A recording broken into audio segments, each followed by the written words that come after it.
The wind howled over the dry bones of the frontier town of Red Bluff, where the prairie met the butte and life balanced on a knife's edge.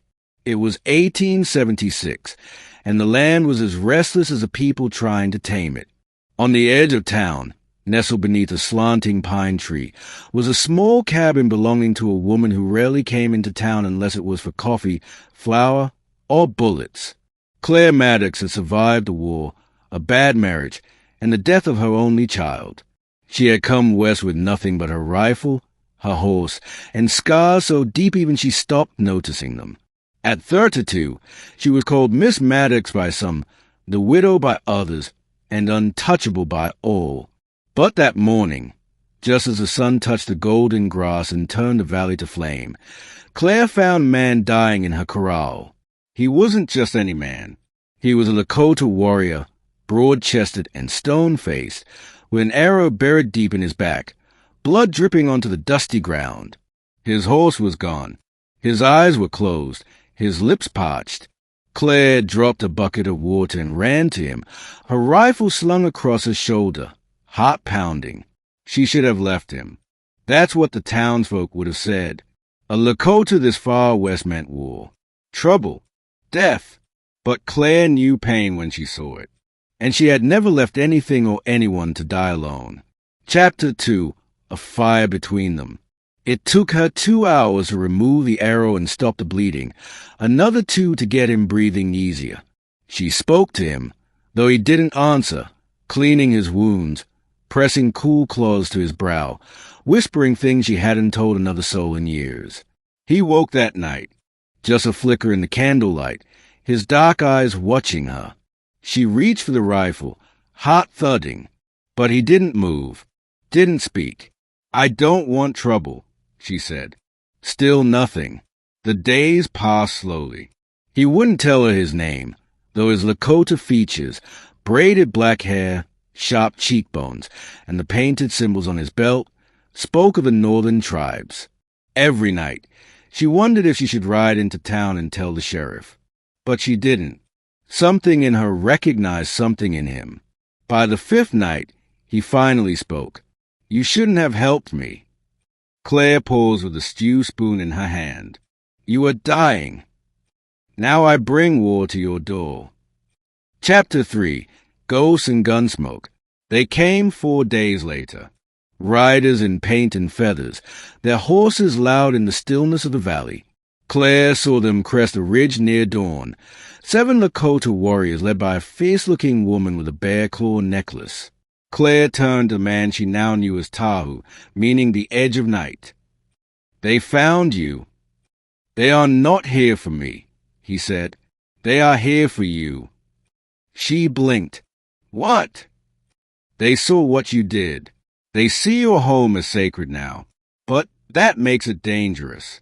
White men will not understand."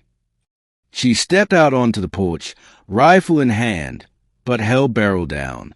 She looked that woman straight in the eye, and to her surprise, the woman dismounted, lifted her hands in peace, and spoke in English. "He is my brother," she said. "You saved him. Now we offer you our protection." Claire wasn't sure what to say.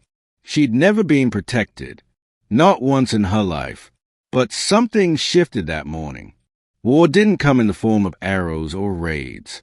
It came later, when Red Bluff got wind that Claire Maddox was harboring a Lakota man in her cabin, and the town didn't offer protection. It offered fire and hate. Chapter 4. The Sheriff's Ultimatum.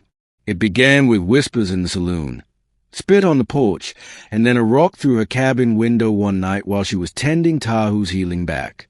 Sheriff Donnelly rode out with 6 men the next morning. "You know better, Claire," he said, his voice brittle with disappointment and prejudice. "You know what happens when you invite war paint to your hearth." "He's not hurting anyone," she replied, standing tall with her rifle. "He was dying. I helped. Don't care if he was the Pope. Folks are scared. You got until sunset tomorrow. He goes, or we come back, and we won't be asking twice." Tahu stood behind her, silent, proud. Claire felt her heart fracture. She had just begun to feel alive again, to feel something warm when he spoke, when he asked about her son, when he watched the sunrise beside her on the porch. She looked the sheriff dead in the eye. "He's not going anywhere." The sheriff nodded once. "Then neither are we."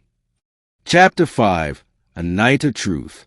That night, Claire and Tahu sat by the fire, the door barred, her Winchester loaded. He said nothing for a long while, then finally spoke in a voice as soft as wind over prairie grass. "I was on a peace mission when they shot me. White cavalry. Thought we were scouting. I was trying to end a blood feud between the Lakota and the Crow. We met at the edge of Yellowstone.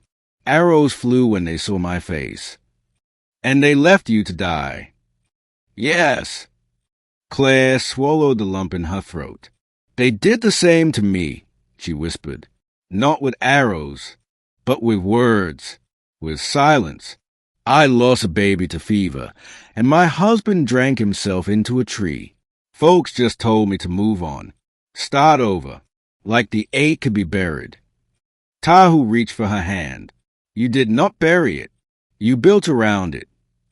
She looked at him, and for the first time, her heart felt seen. Chapter 6. Gunfire and Redemption. The town came at dawn. 15 men, rifles in hand, lanterns swinging. Claire saw them from the porch. Tahu stood beside her, now fully healed but still weak. He wore his paint again, not for war, but for truth. Claire loaded her rifle. "You don't have to stay." "I do," he said. "I will not let them burn the woman who gave me back the stars." They stood their ground. The sheriff approached, but before he could speak, a cry rang out from the ridge. Lakota riders, dozens of them, appeared like ghosts, painted for battle but unmoving. The woman with the bear claw necklace raised her hand. "We do not wish war," she called out, "but we will not let you kill those who healed what you broke."